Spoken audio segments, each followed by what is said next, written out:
আসসালামু আলাইকুম। আশার মিনি কিচেনে সকল বন্ধুদের স্বাগত জানিয়ে শুরু করছি। আজকে আমি নিয়ে এসেছি সবচেয়ে সহজ পদ্ধতিতে ও সেরা স্বাদের আলু দিয়ে মুরগির ঝোল রান্না বা চিকেন আলু কারি রেসিপি। ঘরোয়া মশলা দিয়ে খুবই সহজভাবে রান্না করে দেখাবো। যেভাবে আমি বাড়িতে রান্নাটা করি সেটাই আপনাদের সাথে শেয়ার করছি। আর যারা নতুন রাঁধুনি আছেন বা ব্যাচেলার আছেন তারাও কিন্তু এই পদ্ধতিতে রান্নাটা করলে খুবই সহজভাবে সেরা স্বাদের চিকেন আলু রেসিপিটা বানিয়ে নিতে পারবেন। আর এরকম একটা চিকেন আলু রেসিপি থাকলে গরম ভাত, রুটি, পরোটা সব কিছুর সাথে খেতে কিন্তু দুর্দান্ত লাগে। তো চলুন সবচেয়ে সহজ পদ্ধতিতে চিকেন আলুর রেসিপিটি দেখে নেওয়া যাক। আর যারা নতুন বন্ধু আমার ভিডিওটি দেখছেন, ভালো লেগে থাকলে অবশ্যই আমার চ্যানেলটিকে সাবস্ক্রাইব করে আমার পাশে থাকবেন। তো চলুন ভিডিওটি স্কিপ না করে দেখতে থাকুন কিভাবে আমি রেসিপিটা বানাচ্ছি। এখানে দেখুন একটা পাত্রের মধ্যে আমি 600 গ্রাম মুরগির মাংস নিয়েছি। আর মাংসগুলোকে খুব ভালোভাবে ধুয়ে আমি পরিষ্কার করে নিয়েছি। মাংসগুলোকে আমি ম্যারিনেট করে রাখবো, তার জন্য মাংসের মধ্যে আমি কিছু মশলা ব্যবহার করব। এখানে আমি দিয়ে দিচ্ছি দেখুন চা চামচে 1.5 চামচ পেঁয়াজ বাটা, 1 চা চামচ আদা রসুন বাটা। আর এখানে আমি একটা বড় সাইজের টমেটো পেস্ট করে রেখেছিলাম, তার থেকে অর্ধেকটা দিয়ে দিলাম। দিয়ে দিচ্ছি হাফ চামচ হলুদের গুঁড়ো, হাফ চামচ লঙ্কার গুঁড়ো, হাফ চামচ জিরে গুঁড়ো, হাফ চামচ ধনে গুঁড়ো, হাফ চামচ নুন, আর দিয়ে দিচ্ছি পরিমাণ মতো সর্ষের তেল। দিয়ে আমি খুব ভালোভাবে মশলা আর মাংস একসঙ্গে মাখিয়ে নেব, যাতে মাংসের মধ্যে মশলাগুলো খুব ভালোভাবে মিশে যায়। প্রত্যেকটা মাংসের গায়ে যেন মশলাটা ভালোভাবে মিশে যায়, তার জন্য আমি দেখুন হাত দিয়ে খুব ভালোভাবে মাংসটাকে মাখিয়ে নিচ্ছি। এইভাবে মাংসটাকে একটু ম্যারিনেট করে রাখলে রান্নার পর মাংসের স্বাদটা কিন্তু খুবই ভালো আসে। তো যারা নতুন রাঁধুনি বা ব্যাচেলার আছেন তারা কিন্তু এইভাবে খুব সহজেই এই চিকেন আলু রেসিপিটা সেরা স্বাদের বানিয়ে নিতে পারবেন। এইভাবে করে মাংসটাকে মশলা মাখিয়ে কিছুক্ষণ ম্যারিনেট করে রেখে দেবেন, তাহলে দেখবেন খুবই টেস্টি হবে মাংসের স্বাদটা। মাংসটাকে দেখুন বেশ ভালোভাবে আমি মেখে নিয়েছি। এখন এক কাছে করে দিয়ে ঢাকনা দিয়ে আমি 30 মিনিটের মতো মাংসটাকে রেস্টে রেখে দেব।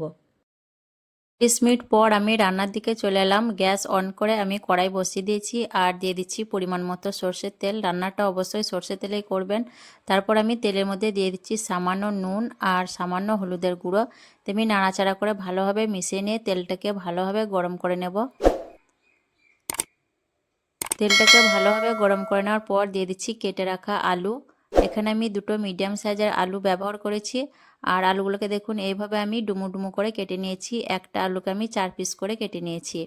আমি আলুটাকে বেশ ভালোভাবে লাল লাল করে ভেজে নেব। যেহেতু আমি চিকেন আলু ঝোল বানাবো, তার জন্য আলুটা বেশ ভালোভাবে লাল লাল করে ভেজে নিতে হবে, তাহলে আলুটা খেতে কিন্তু খুবই ভালো লাগবে। আমার তো মনে হয় মাংসের থেকে আলুর স্বাদটাই বেশি ভালো লাগে এইভাবে রান্না করলে। কিছুক্ষণ পর দেখুন আলুগুলো বেশ ভালোভাবে সুন্দর করে ভাজা হয়ে গেছে। দেখেই বুঝতে পারছেন আলুর গায়ে খুব সুন্দর একটা কালার চলে এসছে। এইভাবে করে আপনারাও আলুগুলোকে সুন্দর করে ভেজে নেবেন, তাহলে দেখবেন খেতে খুবই ভালো লাগবে। মাংসের থেকে আমার মনে হয় আলুটাই খেতে বেশি ভালো লাগে। আলুগুলোকে দেখুন আমি তুলে নিলাম। আলুগুলো তুলে নেওয়ার পর এই তেলের মধ্যেই দিয়ে দিচ্ছি গোটা গরম মশলা, দারচিনি, এলাচ আর লবঙ্গ, আর দিয়ে দিচ্ছি একটা তেজপাতা। আমি একটু নাড়াচাড়া করে নেব যাতে গরম মশলা থেকে সুন্দর একটা ফ্লেভার বেরিয়ে আসে। সুন্দর একটা ফ্লেভার আসার পর আমি এখানে দিয়ে দিচ্ছি একটা বড় সাইজের পেঁয়াজ কুচি। পেঁয়াজ কুচিটা দেওয়ার পর আমি নাড়াচাড়া করে পেঁয়াজটাকে বেশ ভালোভাবে ভেজে নেব। আর পেঁয়াজটা কিন্তু আমি মিডিয়াম ফ্লেমে ভেজে নিচ্ছি। খেয়াল রাখবেন যাতে পেঁয়াজটা পুড়ে না যায়, হাই হিটে ভাজতে যাবেন না। তার জন্য দেখুন আমি মিডিয়াম ফ্লেমে পেঁয়াজটাকে বেশ ভালোভাবে ভেজে নেব।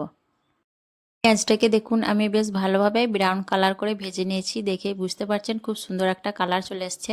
এখন আমি এর মধ্যে দিয়ে দিচ্ছি বেটে রাখা পেঁয়াজ। আমি একটা মিডিয়াম সাইজের পেঁয়াজ বেটে নিয়েছিলাম, তার থেকে 1.5 চামচ আমি ম্যারিনেট করার সময় দিয়েছি আর বাকিটা এখন দিয়ে দিলাম। দিয়ে একটু নাড়াচাড়া করে নেব যাতে পেঁয়াজের কাঁচা গন্ধটা না থাকে। যেহেতু পেঁয়াজ বাটা দিলাম তার জন্য একটু নাড়াচাড়া করে নিচ্ছি। একটু নাড়াচাড়া করে নেওয়ার পর এখন আমি এর মধ্যে দিয়ে দেবো 1 চামচ আদা রসুন বাটা। দিয়ে আমি আবারও খুব ভালোভাবে কষিয়ে নেব যাতে কাঁচা আদা রসুন আর পেঁয়াজ বাটার গন্ধটা না থাকে। খুব ভালোভাবে আমি একটু নাড়াচাড়া করে কষিয়ে নেব।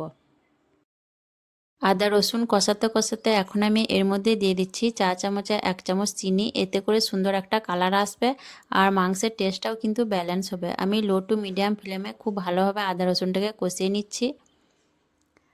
ভালোভাবে আদা রসুন কষিয়ে নেওয়ার পর এখন আমি এর মধ্যে দিয়ে দিচ্ছি হাফ চামচ হলুদের গুঁড়ো, হাফ চামচ লঙ্কার গুঁড়ো, হাফ চামচ কাশ্মীরি লাল লঙ্কার গুঁড়ো কালারের জন্য দিয়ে দিলাম, হাফ চামচ জিরের গুঁড়ো, হাফ চামচ ধনে গুঁড়ো, আর দিয়ে দিচ্ছি খুব অল্প পরিমাণ গোলমরিচের গুঁড়ো, আর দিয়ে দিচ্ছি মশলার বাটি ধুয়ে অল্প পানি। আমি মশলা খুব ভালোভাবে কষিয়ে নেব। আর ম্যারিনেট করার সময় আমি মশলা ব্যবহার করেছি, তার জন্য আমি এখানে আবারও হাফ চামচ করে মশলাগুলো দিয়ে দিলাম। আপনারা যে পরিমাণ মাংস রান্না করবেন সেই হিসেবে মশলাটা ব্যবহার করবেন। দিয়ে মশলা আমি খুব ভালোভাবে দেখুন কষিয়ে নিচ্ছি। আর মশলা কষাতে কষাতে এখানে আমি দিয়ে দিচ্ছি, দেখুন আগে থেকে যে টমেটো পেস্টটা করে রেখেছিলাম অর্ধেকটা আমি ম্যারিনেট করার সময় ব্যবহার করেছি, আর বাকিটা এখন দিয়ে দিলাম। দিয়ে খুব ভালোভাবে মশলাটাকে আমি কষিয়ে নেব। মশলা যত ভালোভাবে কষাবেন টেস্টটা কিন্তু ততই ভালো হবে। যতক্ষণ না অবধি মশলা থেকে তেলটা খুব ভালোভাবে ছেড়ে দিচ্ছে ততক্ষণ অবধি আমি মশলাটাকে খুব ভালোভাবে কষিয়ে নেব। কিছুক্ষণ কষানোর পর দেখুন মশলা থেকে তেলটা খুব ভালোভাবে ছেড়ে দিয়েছে। মশলাটা কিন্তু খুব ভালোভাবে আমার কষানো হয়ে গেছে। 4-5 মিনিটের মতো আমি মশলাটাকে কষিয়ে নিয়েছি। আর এখানে কিন্তু আমি বাড়তি কোনো মশলা ব্যবহার করিনি। দেখলেন বাড়িতে যে মশলাগুলো আমাদের থাকে সেই মশলাগুলি আমি দিয়েছি রান্নার মধ্যে। এখন আমি এর মধ্যে দিয়ে দিলাম ম্যারিনেট করা মাংসগুলোকে, আর দিয়ে দিচ্ছি হাফ চামচের মতো নুন। আমি খুব ভালোভাবে মাংসটাকে কষিয়ে নেব, কারণ আমি ম্যারিনেট করার সময় কাঁচা আদা রসুন বাটা আর কাঁচা পেঁয়াজ বাটা দিয়েছি। তার জন্য মাংসটাকে খুব ভালোভাবে কষিয়ে নিতে হবে, তাহলে পেঁয়াজ এবং আদা রসুনের গন্ধটা চলে যাবে। আমি 3-4 মিনিটের মতো এইভাবে নাড়াচাড়া করে মাংসটাকে কষিয়ে নেব। 4 মিনিটের মতো আমি মাংসগুলোকে মশলার সঙ্গে কষিয়ে নিয়েছি। এখন আমি মাংসগুলোকে এক কাছে করে দিচ্ছি, এক কাছে এইভাবে করে জড়ো করে দিলাম। দিয়ে আমি ঢাকনা দিয়ে আরও 5 মিনিটের মতো কষিয়ে নেব। ঢাকনা দিয়ে কষিয়ে নিলে মাংসের মধ্যে তেল মশলার ফ্লেভারটা খুব ভালোভাবে ঢুকে যাবে আর ভালোভাবে মাংসটা কষানোও হবে। 5 মিনিট ঢাকনা দিয়ে কষানোর পর দেখুন মাংসর থেকে অনেকটাই পানি ছেড়ে দিয়েছে। এখন আমি একটু নাড়াচাড়া করে নিচ্ছি। আর মাংসটাও কিন্তু দেখুন খুব ভালোভাবে কষানো হয়েছে।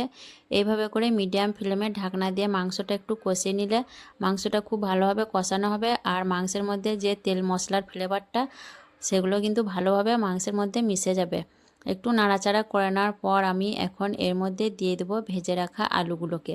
এই পর্যায়ে আলুটা দিলে আলুটাকেও মাংসের সাথে বেশ ভালোভাবে কষিয়ে নেওয়া হবে। আলু দেওয়ার পর আমি আবারও মাংসের সঙ্গে আলুটাকে নাড়াচাড়া করে কষিয়ে নেব, তাহলে মাংসের এবং ঝাল মশলার যে ফ্লেভারটা সেই ফ্লেভারটা কিন্তু আলুর মধ্যেও মিশে যাবে। তাহলে রান্নার পর খেতে কিন্তু খুবই ভালো লাগবে। দেখুন আমি কিছুক্ষণ এইভাবে নাড়াচাড়া করে কষিয়ে নেব। কিছুক্ষণ মাংসের সঙ্গে আলুগুলোকে নাড়াচাড়া করে কষিয়ে নেওয়ার পর আমি আবারও এক কাছে করে দিচ্ছি। এক কাছে করে দিয়ে আমি আবারও ঢাকনা দিয়ে আরও কিছুক্ষণ হতে দেব, তাহলে খুব ভালোভাবে আলু মাংস সব কিছুই আমার কষানো হয়ে যাবে। আরও কিছুক্ষণ কষিয়ে নেওয়ার পর দেখুন তেলটা খুব ভালোভাবে ছেড়ে দিয়েছে।